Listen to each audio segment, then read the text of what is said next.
When I just got here, I remember realizing that I had an accent, and I decided that I will get rid of that accent even if it kills me. And it was this arduous process where I was sitting in front of a TV and repeating people's speech, trying to sound more Midwestern and sort of fit in.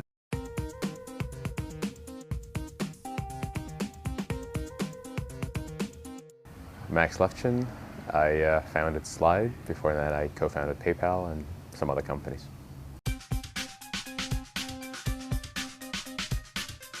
I was born in Ukraine. I spent most of my early years there. I moved to Chicago when I was 16, like right after I turned 16.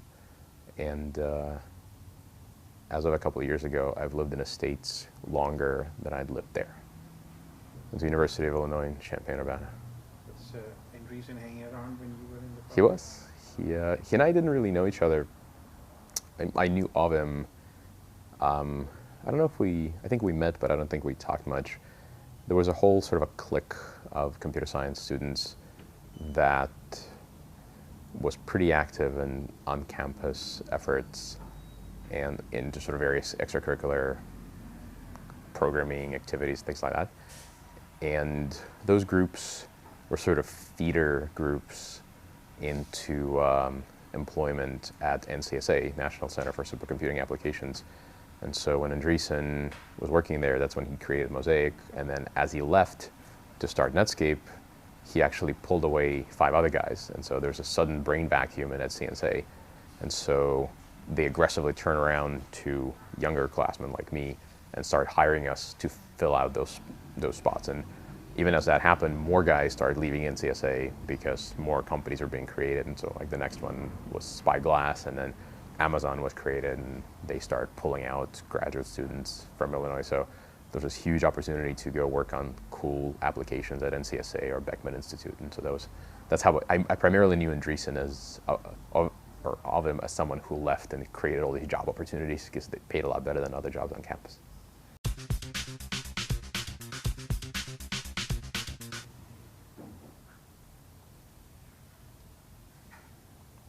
That's a very hard question to answer. I think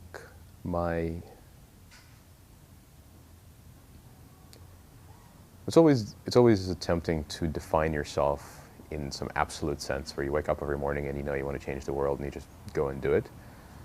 Unfortunately, I don't think that's true for anyone all the time. It certainly isn't for me. So at any given moment,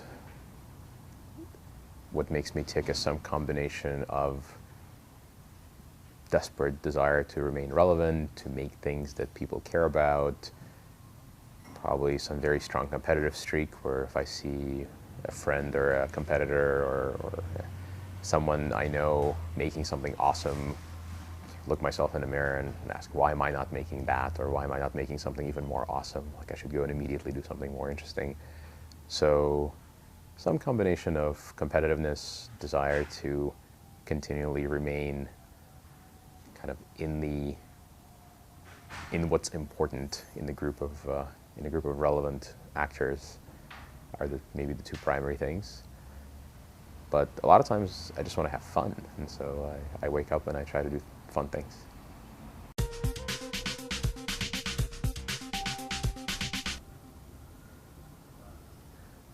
I think it's definitely there. I think the immigrant thing is, in my case, is probably best expressed in terms of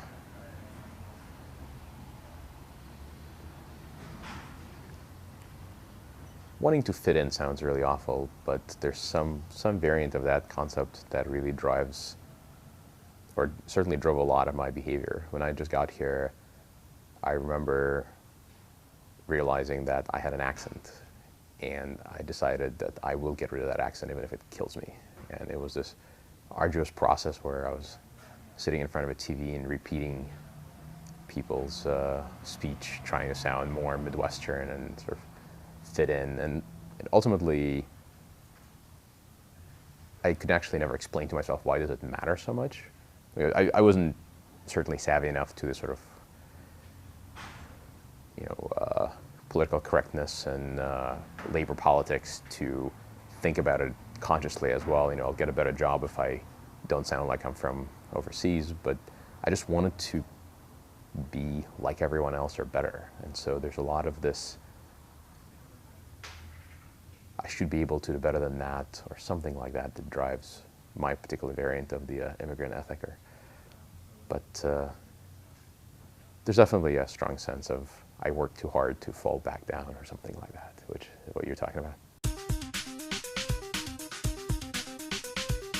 So actually I think it does. So one of the things that I had realized, and of course as I'm approaching 40, not quite yet, but it's on a horizon now, I'm supposed to have a midlife crisis, so I was actually contemplating what will my midlife crisis be all about. It certainly can't be about all the normal stuff, since happily married and have just about whatever I wanted to have. But what I realize is sort of the thing that probably disturbs me the most is that I've completely reprogrammed myself. I used to be this Ukrainian teenager with aspirations of being an academic and kind of really loving computers and mostly thinking of being a mathematician, basically. And I got here and sort of built these companies, and I really love what I do, and so I have no intention of going back. But at some point I sort of made an active decision to change myself in a very fundamental level, just sort of what you're talking about, and fit into the society, speak a different language with a different accent, and all these things. And so, at some point, did I lose whoever that was this Max guy before he got to the States? And I won't know, since it's been a while and there's no way of going back. But I do think that this whole idea of consciously deciding you're going to be someone else, you're going to stop whatever it is you are right now and change yourself, makes it a lot easier for you to do that to your businesses. And so, typical problem that you encounter as an entrepreneur is you just get too invested into your own idea, and you start loving whatever it is you're building, and you ultimately build something for yourself that winds up being for no one else, because no one else cares about it.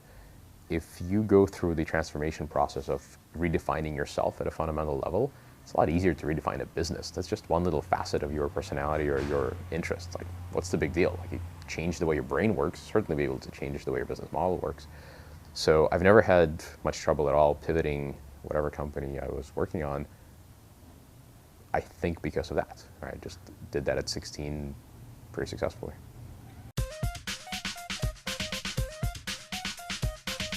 I started Incubator because I was actually having a real sort of withdrawal problem from working on a startup, but I was so fixated on the idea of starting something huge that I was sort of holding myself back. I wasn't really starting a company just to start a company. I was picking through all these ideas and asking myself, well, is this big enough? Is this going to be a good follow-on? And I just really got caught up in the sort of a have to get close to the PayPal scale. And at some point, it's actually started to play itself out in my family life, where my wife would tell me, like, look, instead of talking about working, why don't you go work? She's always been true to her supporting strategies.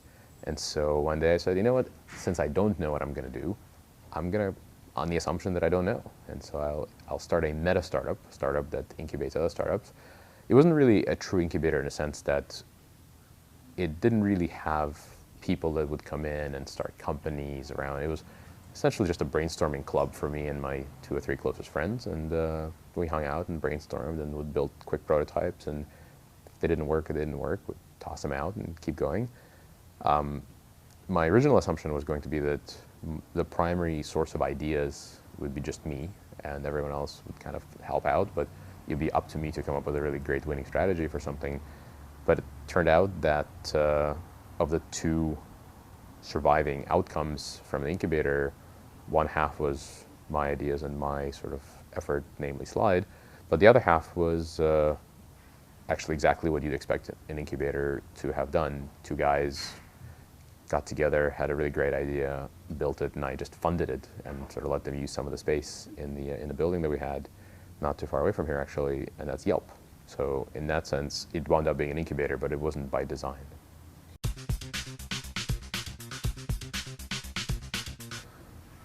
So I think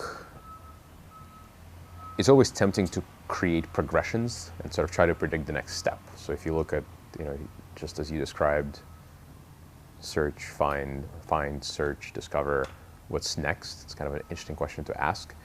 Or you could frame it in whatever progression. There's 10 different progressions you can invent, and then sort of ask the question, what's the next step?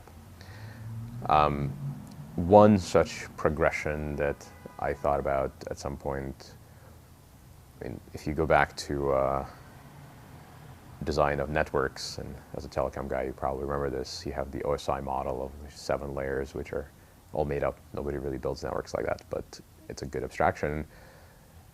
We've been playing on the presentation layer for a while on the web. And so a lot of critique that you hear about these superficial startups, startups that are, they're not even a feature. They're like a feature of a feature, and somebody's funding it, and there's all this agitation around these tiny little ideas that are going to make 1 second of one person's life better. The reason those are actually there, and the reason they have a shot at existence, is because we are playing in a presentation layer. We're repackaging data from Twitter to look more like Facebook, or Facebook to look more like Twitter, because somebody has a need to sort of look at things slightly differently. So that's not so interesting to me, mostly because as a old school networks and security guy, I care more about layer 3 and layer 2.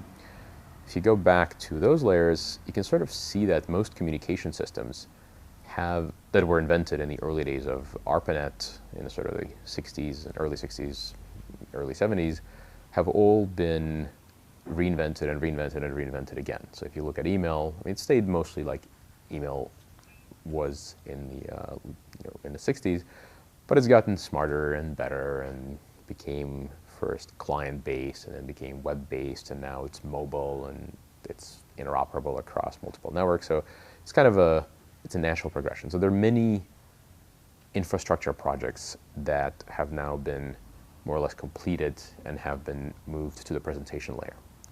Most interesting sort of development in that model of the world to me is Facebook.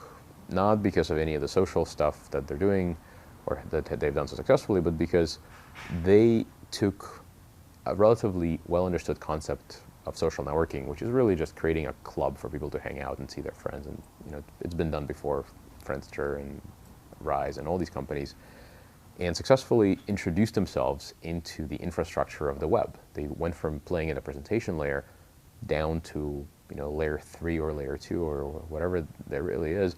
The infrastructure piece they own now is the address book. And it's interesting because that one wasn't invented. There wasn't really a well-defined, or at least it wasn't very popular. There was certainly various sort of Unix-based address books back in the 60s and the 70s, but there wasn't one that survived the web revolution. Email did, browsing did, all these sort of basic functions came with us into the 80s and the 90s and 2000s, but the address books did not. And so Facebook either saw the opportunity from the very beginning or realized that they had the opportunity, but they ultimately wound up owning the white pages of the internet, which is exceptionally powerful. I believe there are other systems. If you look back in the sort of the design of the early Unix systems, you'll see that there are other communication systems that haven't really come with us into the modern age, and they are still waiting to be reinvented. For example, kind of an abortive one is Instant Messenger. They really don't look very different from, or haven't really advanced very far from where they were 10, 12, 15 years ago. And whether they've become web-based or not, it doesn't seem like there was a lot done. And you could argue there's similar things about email, but email does appear to be changing quite a bit all the time. Instant messages are more or less exactly the same as they were before. So I think that's kind of an interesting, perhaps to academic, a reasoning to answer your question. The thing that is most exciting to me in sort of technology and internet specifically, I think we're entering the age where data is completely available, where you basically no longer have